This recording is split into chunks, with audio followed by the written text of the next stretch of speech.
আজ শুরু করার আগে আমি আপনাদের কিছু বলতে চাই। সবার আগে আমাদের আন্তরিক অভিনন্দন ও প্রণাম জানাই দ্য ট্রাস্টওয়ার্থি হার্টের প্রত্যেকটি সদস্যকে। আজ আমি আপনাদের সামনে দাঁড়িয়ে একটা ছোট্ট কিন্তু বড় কথাই বলতে চাই। আমাদের চ্যানেল আজ 1000 সাবস্ক্রাইবারের দোরগোড়ায় পেরিয়ে গেছে। এই 1000 সংখ্যাটা শুধু 1000 সংখ্যা নয় বন্ধু, এটা হলো 1000টা হৃদয়, যারা বিশ্বাস করছে এই চ্যানেলের কথা, এই চ্যানেলের শিক্ষা, এই চ্যানেলের মিশন। আজকের এই অর্জন আপনাদের, শুধুমাত্র আপনাদের। আর একটাই প্রতিশ্রুতি যে আগামীতেও দ্য ট্রাস্টওয়ার্থি হার্ট আপনাদের হৃদয় ছুঁয়ে যাওয়ার এক সত্যিকারের গল্প হয়ে উঠবে। আমরা আপনাদের পাশে সবসময়ই থাকবো বন্ধু। এই কথাটুকু বলেই আজ আমি শুরু করছি বন্ধু। ইতিহাস সাক্ষী আছে, পৃথিবীর বুকে যখনই অন্ধকার নেমেছে, কোনো না কোনো নক্ষত্র জ্বলে উঠেছে সেই অন্ধকার দূর করতে। তিনি কোনো রাজা ছিলেন না কোনো ধনপতি পরিবারের সন্তান। তার কাছে ছিল না কোনো জাদুর কাঠি, তবুও তিনি বদলে দিয়েছেন 120 কোটি মানুষের ভাগ্য। খবরের কাগজ বিক্রেতা থেকে তিনি দেশের প্রথম নাগরিক হয়ে উঠেছিলেন। তিনি শিখিয়েছিলেন কিভাবে মিসাইল দিয়ে আকাশ জয় করবার পরেও মাটির মানুষের সাথে মিশে থাকা যায়। কিন্তু বন্ধুরা, আমরা শুধু তাঁর সাফল্য দেখি, আমরা দেখি মিসাইল ম্যান কালামকে, কিন্তু আমরা কজন জানি সেই জোহারা নামক দিদির কথা, যিনি নিজের গয়না বন্ধক না রাখলে আজ ভারত হয়তো তার মিসাইল ম্যানকে পেত না। আমরা কজন জানি সেই গির্জার গল্প, যেখানে ঈশ্বরের উপাসনার বদলে শুরু হয়েছিল রকেট সায়েন্সের সাধনা।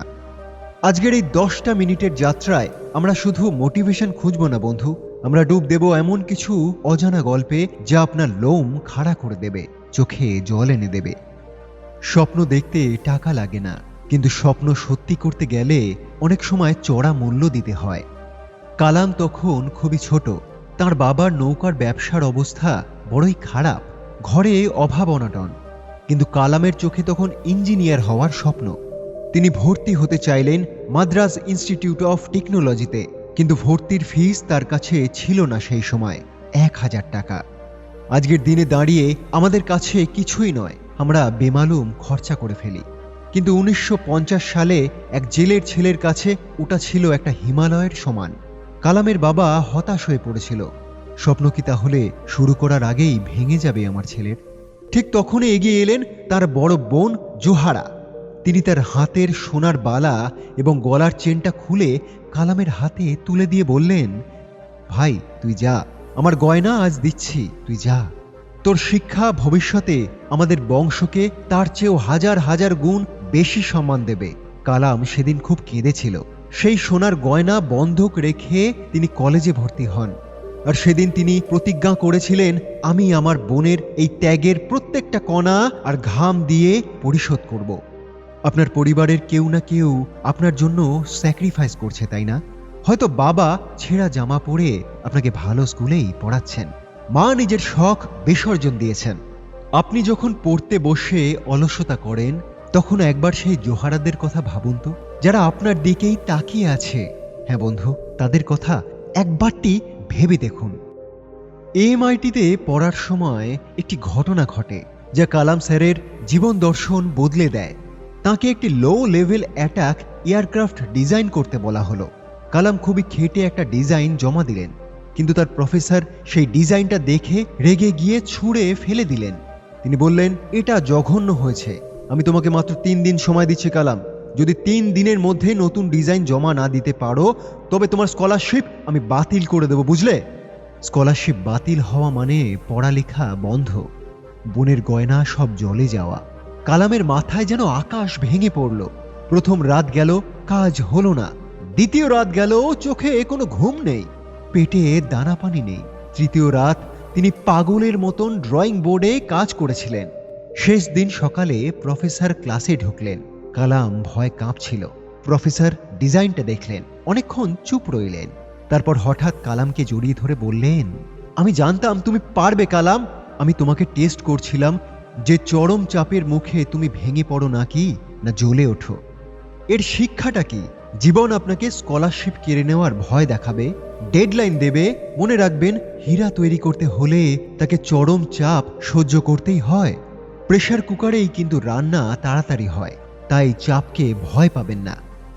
এটা এমন একটি গল্প যা ভারতের ধর্মনিরপেক্ষতা আর বিজ্ঞানের এক অদ্ভুত মেলবন্ধন। তখন 1960-এর দশক। ভারতের মহাকাশ গবেষণা তখন শিশু অবস্থায়। ডক্টর বিক্রম এবং কালাম স্যার জায়গা খুঁজছিলেন রকেট লঞ্চার তৈরি করবার জন্য। অনেক গবেষণার পর দেখা গেল কেরালার থুম্বা নামক একটি জায়গায় ম্যাগনেটিক ইকুয়েটরের জন্য একেবারে পারফেক্ট। কিন্তু সমস্যা হলো ঠিক সেই জায়গায় রয়েছে সেন্ট ম্যারিলিন ম্যাগডালিন চার্চ, হাজার হাজার জেলের উপাসনার জায়গা। সরকার চাইলে এই জায়গাটি দখল করতে পারত, কিন্তু ডক্টর সারাভাই অন্য পথ বাছলেন। তিনি রবিবার চার্চে গেলেন এবং ফাদারকে সব বুঝিয়ে তিনি বললেন। ঠিক পরের রবিবার ফাদার প্রার্থনার শেষে সবাইকে বললেন, আমার সন্তানেরা, বিজ্ঞান মানুষের সত্য খোঁজে, ধর্ম মানুষের সত্য খোঁজে। আজ বিজ্ঞান আমাদের কাছে ঈশ্বরের এই ঘর চাইছে, দেশের মঙ্গলেরই জন্য। আমরা কি আমাদের ঘর দিতে পারি না? সকলেই নীরব থাকলেন। তারপর সবাই এক বাক্যে রাজি হয়ে গেল। বিশপ নিজের ঘরটি কালাম স্যারকে দিলেন একটা লাইব্রেরি বানানোর জন্য। যেখানে মোমবাতি জ্বলত সেখানে এখন জ্বলে উঠল রকেটের আগুন। বন্ধুরা, বড় কিছু করতে গেলে বড় মন লাগে। কালাম স্যার শিখিয়েছিলেন ধর্ম মানে বিবাদ নয়, ধর্ম মানে দেশের কাজে নিজেকে বিলিয়ে দেওয়া। এটাই হলো ধর্ম। কালাম স্যার যখন ডিআরডিওতে ছিলেন তখন অফিসারদের নিরাপত্তার জন্য দেওয়ালের ওপর ভাঙা কাঁচ বসানোর প্রস্তাব দেওয়া হলো, যাতে কেউ দেওয়ালটা টপকে ঢুকতে না পারে। সবাই রাজি, কিন্তু কালাম স্যার বেঁকে বসলেন। তিনি বললেন, যদি আমরা দেওয়ালে কাঁচ বসাই তাহলে পাখিরা যখন বসবে তাদেরও পায়ে রক্ত ঝরবে। আমি এটা চাই না। আমার নিরাপত্তার জন্য নিরীহ প্রাণীদের কষ্ট দিতে আমি পারি না। ভাবা যায় যে মানুষটি দেশের জন্য মিসাইল বানাচ্ছেন, তার হৃদয়ে পাখির জন্য কতটা মায়া।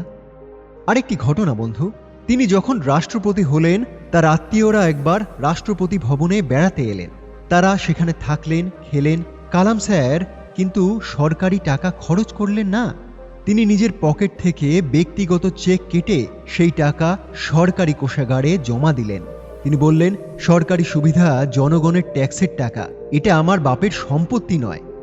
তাহলে বন্ধুরা, চরিত্র কাকে বলে আপনারা জানলেন? যখন কেউ দেখছে না তখন আপনি কি করছেন সেটা আপনারই চরিত্র। সততা মানে শুধু টাকা চুরি করা নয়, সততা মানে হলো নিজের ক্ষমতার অপব্যবহার না করা। এটাই হলো সততা। 21শে জুলাই 2015, শিলং। বয়স তখন কালাম স্যারের 83। শরীর হয়তো ক্লান্ত, কিন্তু মন ছিল চিরতরুণ। তিনি চেয়েছিলেন ছাত্রদের মাঝেই শেষ নিঃশ্বাস তিনি ত্যাগ করবেন। মঞ্চে উঠলেন, মাইক্রোফোনটা হাতে নিলেন। তারপর সব শান্ত হয়ে গেল কেমন। একজন শিক্ষক তার শেষ ক্লাসটি তিনি নিলেন। তিনি চলে গেলেন, কিন্তু আমাদের জন্য রেখে গেলেন অগ্নিপক্ষ, উইংস অফ ফায়ার। বন্ধুরা, কালাম স্যার চলে যাওয়ার পর তার ঘরে কি পাওয়া গিয়েছিল জানেন? কোনো সম্পত্তি নয়, কোনো টাকা নয়, 2500 বই পাওয়া গিয়েছিল সেখানে, আর একটি হাত ঘড়ি, 6টি শার্ট, 3টে মাত্র শু, একজোড়া জুতো এবং একটি বীণা। পৃথিবীর সর্ববৃহৎ গণতান্ত্রিক দেশের রাষ্ট্রপতির সম্বল ছিল মাত্র এইটুকুই। তাহলে বন্ধুরা, তোমার জন্ম হয়েছে শুধুমাত্র জেতার জন্য। তোমার ভেতর সেই আগুন আছে যা এক জেলের ছেলের ভেতরে ছিল। অজুহাত দেওয়া বন্ধ করো তুমি। আজ এই মুহূর্তেই তুমি প্রতিজ্ঞা করো, তুমি কোনোদিনও হারবে না, তুমি কোনোদিনও থামবে না। তুমি পরিস্থিতি যেমনই হোক না কেন, তুমি ঘুরে দাঁড়াবেই। মনে রাখো বন্ধু, কালাম স্যার আকাশের তারা হয়ে আজ আমাদের দেখছেন। তিনি বলছেন, স্বপ্ন দেখো, স্বপ্নের পেছনে দৌড়াও, কারণ স্বপ্নই চিন্তার জন্ম দেয়, আর এই চিন্তাই কাজকে বাস্তবে রূপ দেয়। ব্যাস, আজকে এইটুকুই বন্ধু।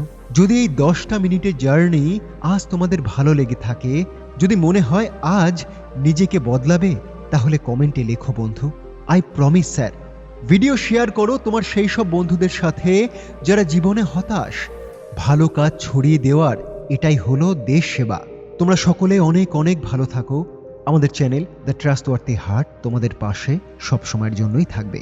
আজ তাহলে চলি বন্ধু, নমস্কার।